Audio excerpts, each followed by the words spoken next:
Deividas Hawkinsas. Paleidimas. Atsidavimo ir susitaikymo kelias. 21 skyrius. Klausimai ir atsakymai.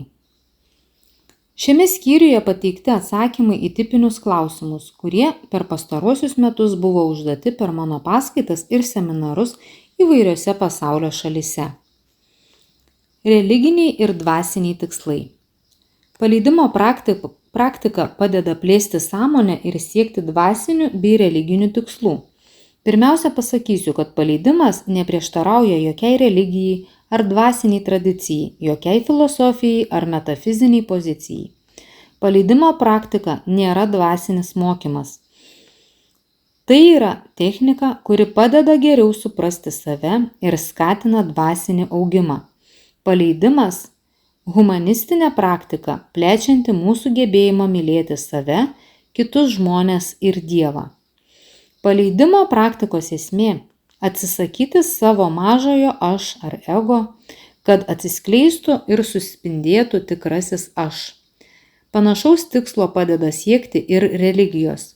Štai keli pamokymai, kurie vienokia ar kitokia forma randami visose religijose. Visiškai atsiduokite Dievo valiai. Atiduokite savo gyvenimą į Dievo rankas, kad ir kaip jūs jį suprastumėte. Leiskite, kad viskam vadovautų Dievas. Kai paleidžiame iš savęs negatyvumą, mums pasidaro lengviau judėti tą kryptimi, kuria mus veda visos religijos. Karlas Jungas sakė, kad Dievo archetipas yra pagrindinis iš tų, kurie saugomi kolektyvinėje pasąmonėje. Todėl ar žmogus būtų ateistas ar tikintysis, jis turi apsibrėžti savo poziciją Dievo atžvilgiu. Jei bandysime su Dievu susijusius jausmus nuslopinti, ar šį klausimą nustumsime į šalį, kils vidinis konfliktas, kuris neigiamai paveiks mūsų emocinę ar psichologinę sferą. Galimas daiktas nukentės ir kūnas. Klausimas. Ar yra koks nors ryšys tarp paleidimo praktikos ir nuodėmės supratimo? Atsakymas. Dauguma negatyvių jausmų religijos laiko nuodėmė. Pavyzdžiui, didelė nuodėmė yra pyktis, neapykanta, puikybė. Vadinasi, jeigu šios klausimus iš savęs paleisime, pasielgsime taip, kaip moko religijos. Klausimas. Nesu jokio dvasinio kelio šalininkas, nes turiu savo kelią. Ar gali šiuo atveju man kaip nors padėti paleidimo praktika? Atsakymas. Pagrindinis visų dvasinių kelių tikslas yra ego atsisakymas. Ego turi ištirpti ir tą padaryti padeda paleidimas. Kuo daugiau negatyvių programų paleidžiame, tuo ego tampa silpnesnis. Klausimas. Ar paleidimo praktika nepaveiks neigiamai mano tikėjimo? Atsakymas. Jūs atsikratysite vidinio negatyvumo, o tai reiškia, kad jūsų tikėjimo kelyje neliks jokių kliūčių. Klausimas. Esu netikintis, bet mane labai domina dvasiniai klausimai. Kaip galėčiau pasinaudoti paleidimo praktiką? Atsakymas. Paleidimo praktika yra tik įrankis, padedantis įveikti kliūtis, kurios kliudo siekti sėkmės įvairiose gyvenimo srityse. Kai paleisite negatyvumą, jums bus lengviau vystyti savo dvasinę sąmonę.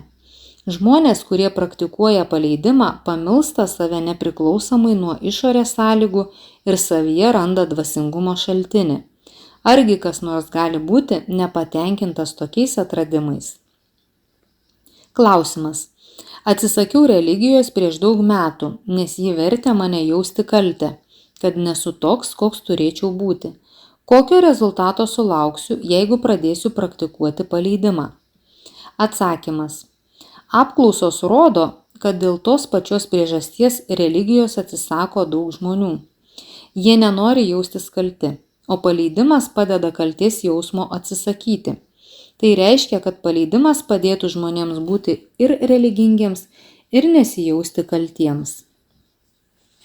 Meditacija ir pozityvūs teiginiai. Klausimas. Kaip paleidimo praktika susijusi su meditacija ir panašiomis technikomis? Atsakymas. Visų šių technikų tikslas yra nuraminti protą. Ta jums patvirtins kiekvienas, kas bandė medituoti. Biblijoje pasakyta: nusiramink ir žinok, kad aš Dievas. Šio tikslo padeda siekti ir paleidimas, nes nuslopinti negatyvūs jausmai yra priežastis, dėl kurios kyla neramios mintis. Taigi, jeigu medituosite paleidę negatyvius jausmus, meditacija bus sėkmingesnė. Kai paleidžiame vieną negatyvų jausmą, drauge su juo dingsta visas spiečius neramių minčių. Paleidimas irgi padeda siekti proto, tylos ir ramybės. Klausimas. Neinu jokiu dvasiniu keliu, bet kartoju pozityvius teiginius, afirmacijas ir praktikuoju vizualizaciją.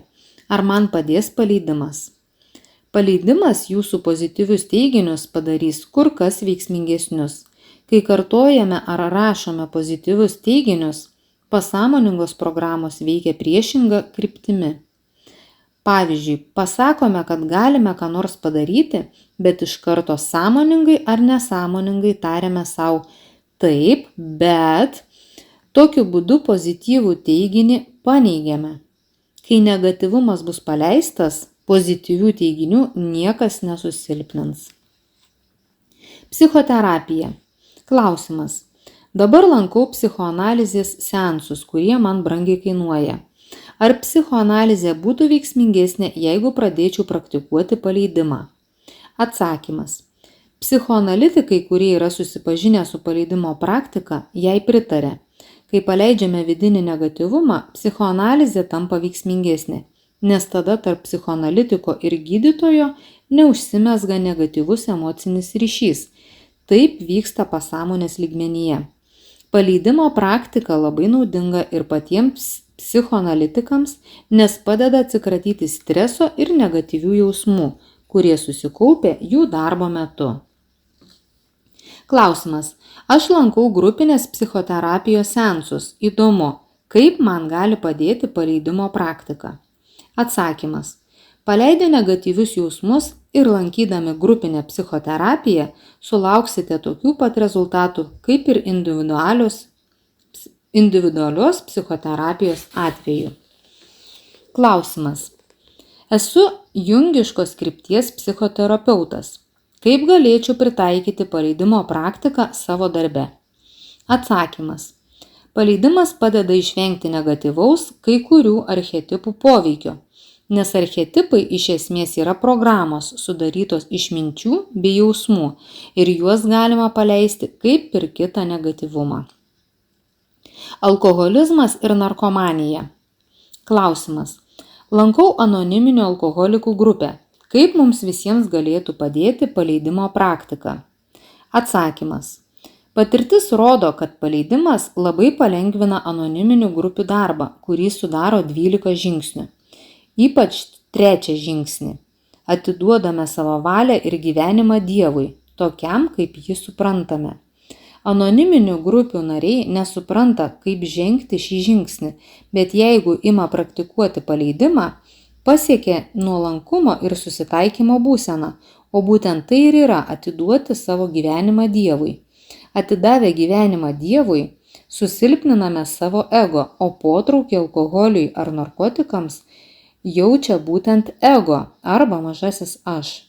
Be to, reikia turėti galvoje, kad ego svaiginasi norėdamas išvengti negatyvių jausmų spaudimo. Taigi, kai šis spaudimas tampa silpnesnis, drauge susilpnėja ir noras svaigintis. Pridursiu, kad paleidimo praktika negali pakeisti anoniminių alkoholikų grupių, tačiau didina jų veiklos efektyvumą. Tas pat pasakytina ir apie kitas anoniminės grupės, kurios remiasi 12 žingsnių programa. Santykiai. Klausimas. Daug metų lavinu dvasią ir niekaip negaliu suprasti, kodėl mane iki šiol lanko negatyvūs jausmai. Atsakymas. Paplitusi nuomonė, kad dvasingi ir mylinti žmonės niekada nepatiria nieko negatyvaus, tarsi jie jau būtų angelai. Tačiau tokia nuomonė yra iliuzija. Deja, ir šiems žmonėms būdingi negatyvūs jausmai.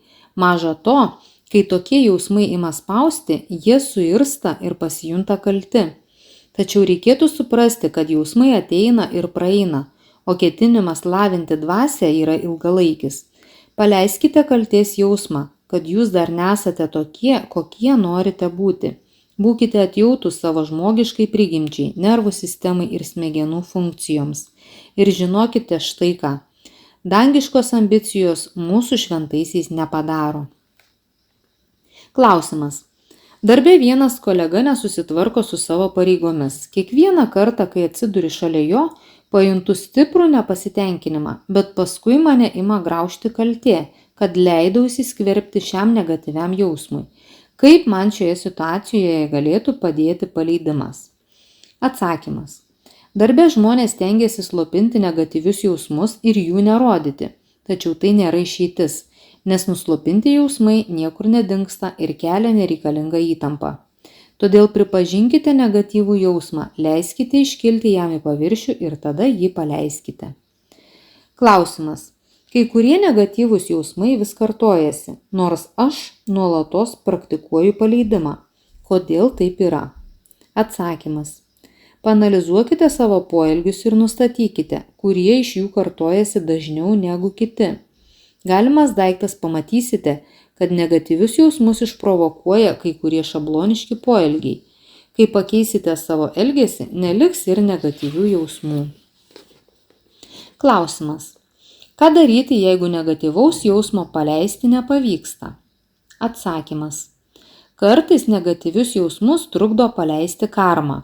Tarkime, jums atrodo, kad žmonės jūs nuolatos įžeidinėja ir dėl to jaučiate pyktį bei nepasitenkinimą. Bandote paleisti šiuos jausmus, bet jums nesiseka. Taip gali būti dėl to, kad anksčiau patys kitus įžeidinėjote ir susikūrėte karminę naštą. Tada lieka vienintelė išeitis. Turite susitaikyti su situacija. Kad žengtumėte tokį žingsnį, neprivalote tikėti karmą. Tiesiog pripažinkite, kad žmonių santykius veikia dėsnis, ką pasėsi, tą ir pjausi.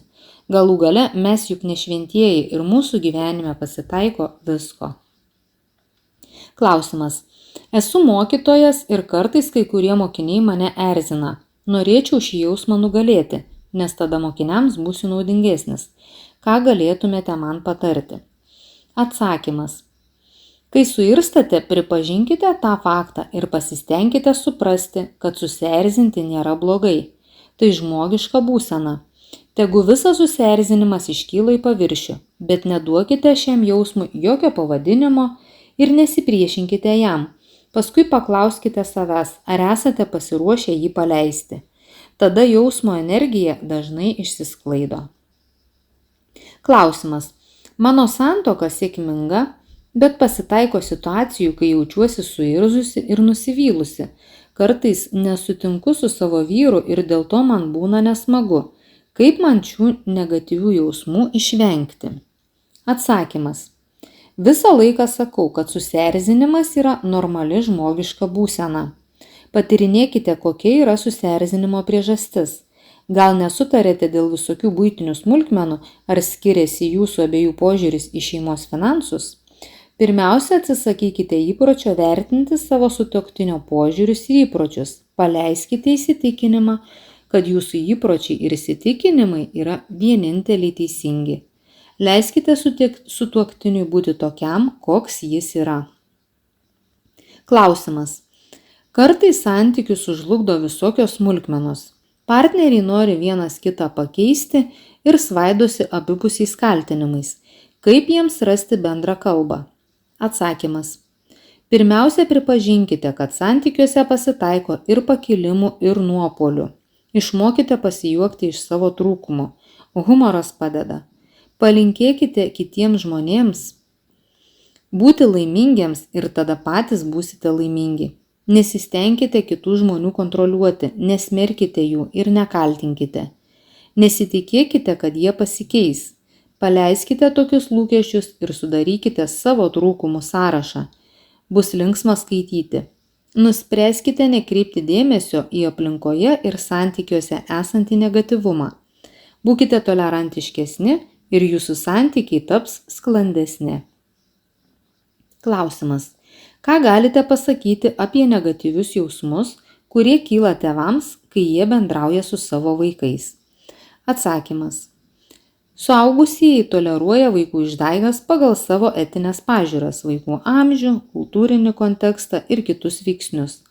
Kai vaikas dar lanko darželį, jam atleidžiate kur kas daugiau nei tada, kai jis jau mokosi 3 klasėje. Patarčiau tėvams paleisti visus su vaikais susijusius lūkesčius. Būna, kad abu tėvai yra muzikantai, o jų vaikas tokio talento neturi, tačiau tėvai nori, kad vaikas sektų jų pėdomis. Kokia nauda bus iš tokių lūkesčių? Lūkesčiai daro vaikui spaudimą ir jis tam sąmoningai ar pasąmoningai priešinasi. Kita santykių su vaikais problema yra perdėta globa. Kartais tėvai stengiasi globoti netgi suaugusius vaikus. Tačiau jei tėvų meilė tikra, jie leis vaikams patiems rasti savo kelią ir atskleisti vidinius išteklius. Klausimas. Jeigu nejausiu kaltės, ar gali atsitikti taip, kad pradėsiu elgtis nedorai ir ištvirkauti? Atsakymas. Priešingai, žmonės ištvirkauja ir nedorai elgiasi dažniausiai dėl žemos savivertės ir dėl to, kad nesugeba mylėti ir siekia žmonės išnaudoti. Kai paleidžiame kaltės jausmą ir kitus negatyvius jausmus, santykiai su žmonėmis įgauna kitokią atspalvį. Sustiprėja mūsų gebėjimas mylėti, mes liaujamės tikėtis, kad žmonės tenkins mūsų norą patirti malonumą. Ištvirkavimas iš tikrųjų yra bandymas nuslopinti pasąmoningą baimę ir pakelti žemą savivertę. Klausimas. Ar paleidimo praktika gali išgydyti impotenciją arba frigidiškumą? Atsakymas. Impotencija ir frigidiškumas tai įsitikinimas aš negaliu. Toks įsitikinimas tai pasipriešinimas džiaugsmui, meiliai ir gyvybingumui. Dažniausios impotencijos ir frigidiškumo priežastys yra nuslopinta kaltė, baimė, pyktis ir kiti negatyvūs jausmai, nes jie trikdo autonominę nervų sistemą, kuri atsakinga už seksualinės funkcijas. Žmonės ėmę praktikuoti paleidimą dažnai praneša, kad jų seksualinis gyvenimas pasikeitė ir kad nebeliko ankstesnių suvaržymų. Klausimas. Kaip paleidimo praktika gali paveikti senėjimo procesą?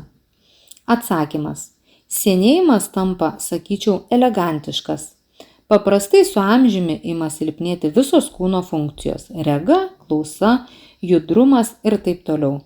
Tampame vis labiau priklausomi nuo kitų žmonių. Senatvė gerokai trikdo. Pirmiau jums viskas sekėsi, o dabar reikia kitų žmonių pagalbos. Tokia padėtis erzina. Bet jei paleisime iš savęs susierzinimą ir nepasitenkinimą, suprasime, kad susilpnėjęs pajėgumas turi savo tikslą. Mes ruošiamės palikti šį pasaulį ir turime prieš išeidami atlikti tam tikrą dvasinį darbą. Žinoma, jei kokiose nors gyvenimo srityse jautėte žvaigždė, mintis, kad viskas baigsis, jums bus visiškai nepriimtina. Esate pernelyg susitapatinę su kūnu ir fiziniu pasauliu. Susitaikykite su senėjimu, nes tai yra žmogiškosios prigimties dalis. Dėkokite žmonėms, kurie jumis rūpinasi ir mylėkite juos. Įvertinkite kitų pastangas padėti jums. Išmeskite iš galvos mintis, kad jei priimate kitų žmonių rūpestį, esate egoistai. Ne. Žmonės su jumis tiesiog elgiasi kilniai. Jie nori pasidalyti savo gyvenimu su jumis. Kai leidžiate žmonių mylimi, įteikėte jiems dovaną. Todėl dovanų negailėkite. Paleidimo mechanizmas. Klausimas. Kaip padaryti, kad paleidimo procesas būtų nuoseklesnis? Atsakymas. Pirmiausia, to reikia norėti. Tai pirmas žingsnis. Noras būti laisviems nuo jausmų turi būti stipresnis už norą tuos jausmus jausti. Taigi visada prisiminkite, kad esate nusprendę negatyvius jausmus paleisti. Paskui išmokite laikytis tam tikro režimo. Dienos pradžioje atsisakykite bet kokių lūkesčių ir paleiskite negatyvius jausmus, kurie gali sutrukdyti dienai praeiti taip, kaip ji turi praeiti. Vakare paleiskite negatyvius jausmus, kurie kilo per dieną. Toks apsivalymas padeda žmonėms geriau miegoti. Labai pravartu rašyti dienoraštį ir fiksuoti jame rezultatus, kurių pasieksite paleisdami negatyvius jausmus. Nesipriešinkite paleidimo procesui. Kita vertus, pripažinkite savo, kad negatyvių jausmų galite ir nepaleisti. tai visiškai neprivaloma ir yra tik jūsų laisvo pasirinkimo reikalas. Klausimas. Kodėl mes priešinamės paleidimo procesui? Kokios yra dažniausios tokio pasipriešinimo priežastys? Atsakymas. Pagrindinė priežastis – mes iš negatyvių jausmų ko nors tikimės, todėl ir kabinamės į juos. Paklauskite savęs, ką tas jausmas jums duoda. Labai dažnai paaiškėja, kad puoselėdami negatyvius jausmus norime paveikti kitus žmones, siekiame, kad jie pakeistų požiūrį į mus ar imtų kitaip elgtis. Jeigu tokių norų atsisakysime, nebeliks reikalo kabintis į negatyvius jausmus. Klausimas. Jei nuolatos praktikuosiu paleidimą, ar netapsiu pernelyg pasyvus? Atsakymas. Priešingai, paleidimas leis jums veikti kur kas efektyviau. Pasyvūs būname todėl, kad negatyvūs jausmai mus varžo ir mes nematome, kaip geriausiai galėtume pasielgti įvairiose situacijose. Pavyzdžiui, žmogus aiškina, per konferenciją jis mane taip įsiutino, kad aš nieko negalėjau pasakyti ir man liko tik atsisėsti į savo vietą. Problema akivaizdi. Vienintelė reakcija šiuo atveju yra pyktis. Per konferenciją viešai demonstruoti pykčio nepriimtina. Taigi žmogus tiesiog atsisėdo. Jeigu jis būtų paleidęs pyktį, būtų sureagavęs kitaip. Būtent pyktis privertė jį pasielgti pasyviai. Klausimas. Psichoterapeutas mane išmokė išreikšti pyktį. Manau, tai labai naudingas dalykas. Argi turėčiau to atsisakyti? Atsakymas. Kai pradedame analizuoti pyktį, pamatome, kad jo pagrindas dažniausiai būna baimė. Supykstame, kai mums iškyla grėsmė, nes grėsmės bijome. Išsigąstame, kad nesusitvarkysime su situacija. Kai pykstame, priešininko akivaizdoje jaučiamės didesni ir stipresni. Tačiau iš tikrųjų stipresni tampame tada, kai pyktį paleidžiame. Tada mums nereikia pykti, kad išspręstume sudėtingą situaciją. Išreiškiamas pyktis sukelia daug negatyvių pasekmių. Nuslopintas pyktis irgi veikia pražūtingai. Lėtinis pyktis yra per didelio kraujospūdžio, artrito ir širdies ligų priežastis. Todėl geriausiai pykčio iš viso atsisakyti. Beje, kai atsisakome pykčio, galime irgi jį išreikšti, jeigu to norime, bet tada tą padarome todėl, kad toks yra mūsų laisvas pasirinkimas, o ne būtinybė. Klausimas. Man sunku susitaikyti su gyvenimo tikrove. Ką galėtumėte patarti? Atsakymas. Atkreipkite dėmesį į kai kuriuos grinai praktinius gyvenimo aspektus. Būna saulėtų dienų, būna, kad lyja lietus. Lietaus sustabdyti negalime, bet galime apsivilkti lietpaltį ar išskleisti lietsargį. Galime imtis konkrečių priemonių, kad liktume sausi. Gyvenime daug ko neįmanoma pakeisti, bet mes galime atsisakyti lūkesčių, kad padėtis taptų kitokia. Pavyzdžiui, pasaulyje nuolatos kur nors vyksta karas. Kariauti žmogaus prigimties dalis. Jeigu susitaikome su šiuo faktu, mums tampa lengviau išsaugoti vidinę ramybę. Pridursiu, kad žmonija kariavo 97% savo istorijos laiko. Klausimas. Puikiai suprantu, kad mano gyvenimą valdo nesaugumo jausmas ir baimė, bet kaip tik šie veiksmai lėmė mano finansinę sėkmę. Jeigu paleisiu šį negatyvumą, ar tai nesumažins mano pajamų? Atsakymas. Kai atsisakome žemesniųjų motyvų, jų vietą užima aukštesnieji. Jūs uždirbsite tuos pačius pinigus, bet tą darysite džiugiai ir nejausdami baimės. Argi tai blogai? Vykdysite tą pačią veiklą, bet ji jums teiks malonumą. Darbas jums duos didesnį atlygį, nei vien pinigai. Klausimas. Jeigu žmonės nejaus kaltės, ar nekils pavojus, kad jie pradės blogai elgtis? Atsakymas.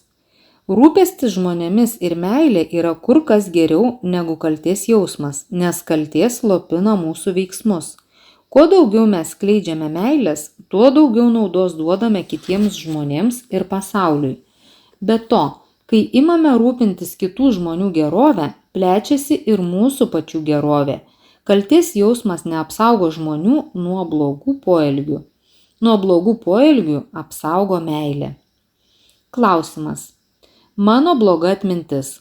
Ar aš galėčiau įvaldyti šią techniką? Atsakymas. Jums nereikės nieko prisiminti. Tiesiog atsisakote negatyvių jausmų, paleidžiate juos. Ta padaryti gali kiekvienas. Negirdėjau, kad kas nors nebūtų išmokęs šios technikos. Klausimas. Atrodo, kad paleidžiu negatyvius jausmus, tačiau kartais jaučiu, kad man nesiseka. Kokia čia yra problema?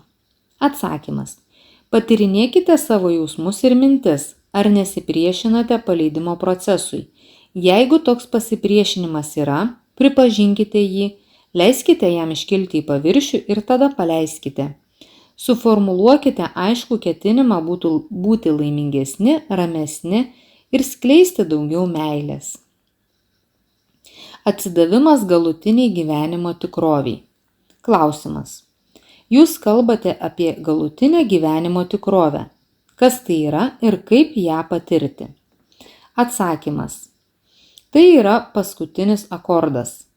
Kai paleidimas aprėpia visas gyvenimo sritis, mūsų dvasinio darbo energija tampa labai stipri. Kad ir kas gyvenime vyktų, mūsų dėmesys sutelktas į paleidimo procesą. Žmonės kartais man sako, dirbu dvasinį darbą jau 30 metų, bet esu ten pat, kur buvau pradžioje. Jie šiek tiek medituoja, šiek tiek meldžiasi, kartais užsirašo į kokį nors seminarą ar perskaito kokią knygą. Viskas vyksta priešokiais.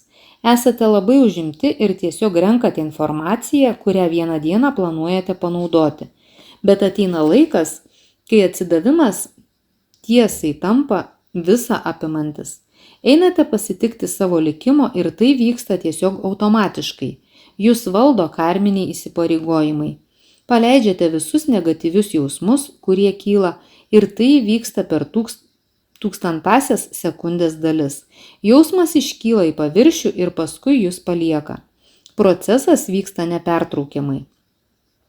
Pasakojau apie žmogų, kuris nesustodamas tęsė paleidimo procesą 11 dienų. Jis daugiau nieko nedarė, tik kėlė į paviršių negatyvius jausmus, mintis ir prisiminimus. Jam pavyko paleisti skausmą susijusiu su artimo žmogaus mirtimi. Tai labai svarbu, nes kai gedime mirusiojo, iš tikrųjų jaučiame skausmą dėl visų artimųjų, kurie mirė per visus mūsų gyvenimus žemėje. Po 11 dienų jo gyvenimas staiga pasikeitė. Jis liovėsi save suvokti kaip atskirą būtybę ir pajuto ryšį su visa gyvybe. Taigi rimtas dvasinis darbas, tai nuolatinis pasiruošimas paleisti visą negatyvumą, kai tik jis atsiranda. Taip pat paleidžiame norą viską kontroliuoti, paleidžiame ir lūkesčius, paleidžiame iliuzijas dėl galutinės tikrovės prigimties. Paaiškėja, kad nėra nei gero, nei blogo, nei pageidautino, nei nepageidautino. Tokie vertinimai vien proto darbas. Tikrovė tokia, kad šviečia saulė, dangumi slenka debesis, lyja lietus, sužaliuoja ir nuvysta žolė, akcijų kursas kyla ir krinta, epochos ateina ir praeina, žmonės gimsta ir miršta, yra potviniai ir atoslūgiai. Esate kuriame nors šių ciklų taške ir beprasmiška dėl to apgailestauti. Susitaikykite su padėtimi ir ji pasikeis, nes ratas sukasi. Nesiekite, kad kas nors pasikeistų, nuolatos praktikuokite paleidimą ir viskas įvyks savaime. Nedarykite jokių išimčių. Jei liks koks nors negatyvumas, jų ims kauptis daugiau. Ateis laikas, kai neliks jokių kliūčių, kurios pirmiau trukdė jums suvokti savo esatį. Esatis tampa visiškai akivaizdi, ji nepaprasta ir visa apimanti. Nesitikėkite, kad tai vyks ateityje ir pasieksite šią būseną dabar. Kad nušvistumėte, nereikia 50 metų sėdėti lotoso pozą ir kartoti om. Nušvisti galima čia ir dabar, šią akimirką. Nepatiriate šios visiškos ramybės būsenos todėl, kad jai priešinatės. Jeigu paleistumėte bandymus kontroliuoti šios akimirkos potyrius ir priimtumėte juos lyg nuostabios muzikos skambesį, Visą laiką būtumėte aukščiausiame dabarties taške. Potyriai tampa panašus į natų skambesį. Nata suskamba, nutyla ir pasigirsta kita. Jūs visą laiką girdite nuostabią muziką. Viena akimirka keičia kitą akimirką. Nesistenkite jų kontroliuoti, nesikabinkite į praeinantį laiką. Tada jūsų gyvenimas tekės neriboto laiko erdvėje, kurioje jūs nieko nesitikėsite, bet visko sulauksite. Tai bus begalinės ramybės būsena, kurios neįmanoma apsakyti jokiais žodžiais. Būsite grįžę į namus.